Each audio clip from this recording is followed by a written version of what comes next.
My name is Lena Carter, and for 5 years, I worked quietly in a team where loyalty was everything. At least, that's what I believed. We were like family, or so I thought. Late nights, shared deadlines, and the kind of trust you don't question. Especially not with someone like Mark.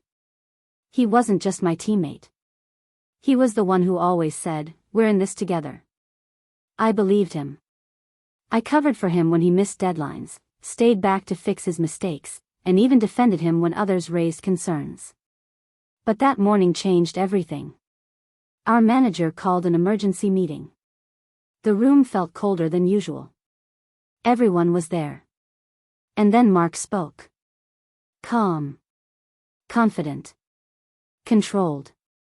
Lena was responsible for the missing data. For a second, I thought I misheard him. But then all eyes turned to me. I sat there, frozen, trying to process what had just happened.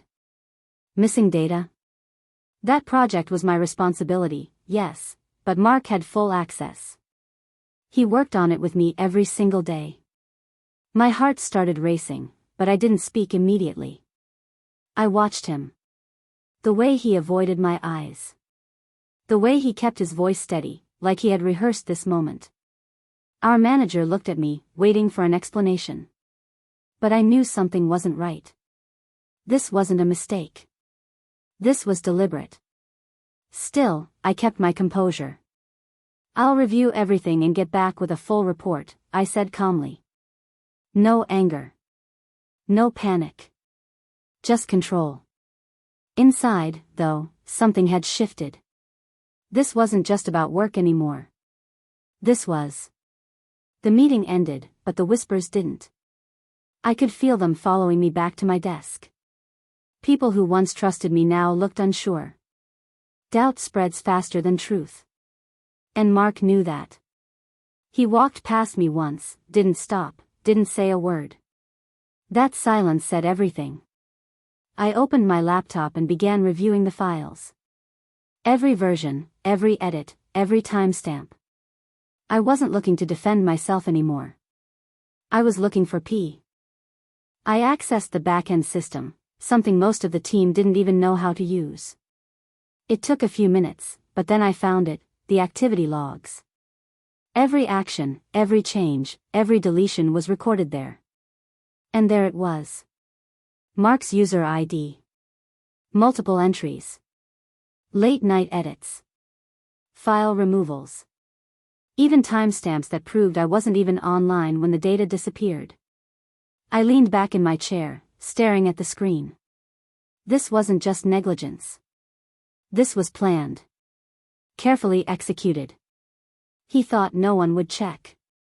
He thought I wouldn't know where to look. For the first time since the meeting, I felt calm. Not because I was safe, but because I knew the truth was on my side.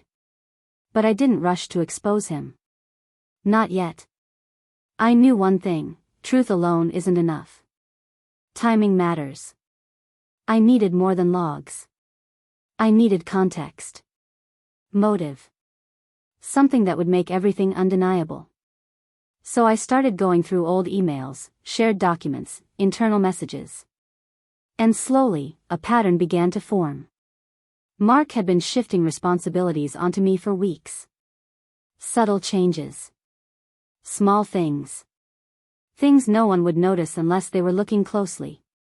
He was building a narrative. Setting me up as the weak link. And I had played right into it by trusting him. That evening, I stayed late again.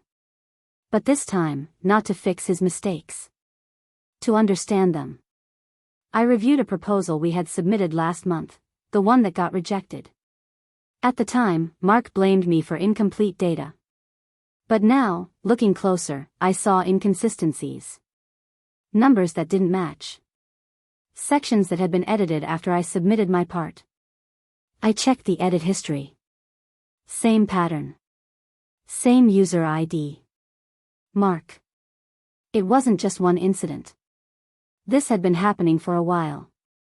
Quietly. Carefully. He wasn't just blaming me. He was rewriting history. The next morning, I walked into the office like nothing had changed. Same desk. Same people. Same silence. But inside, everything was different. I wasn't the one being cornered anymore. I was the one watching. Mark was already there, laughing with a few colleagues. Like nothing had happened. Like I didn't exist. I took my seat and opened my laptop. I didn't look at him. Not yet. Instead, I sent a meeting request to our manager. Subject, full data review, urgent. Short. Clear. Controlled. This wasn't going to be emotional. This was going to be précis. Before the meeting, Mark finally approached me. "You okay?" he asked, like he actually cared. I looked up at him for the first time since yesterday.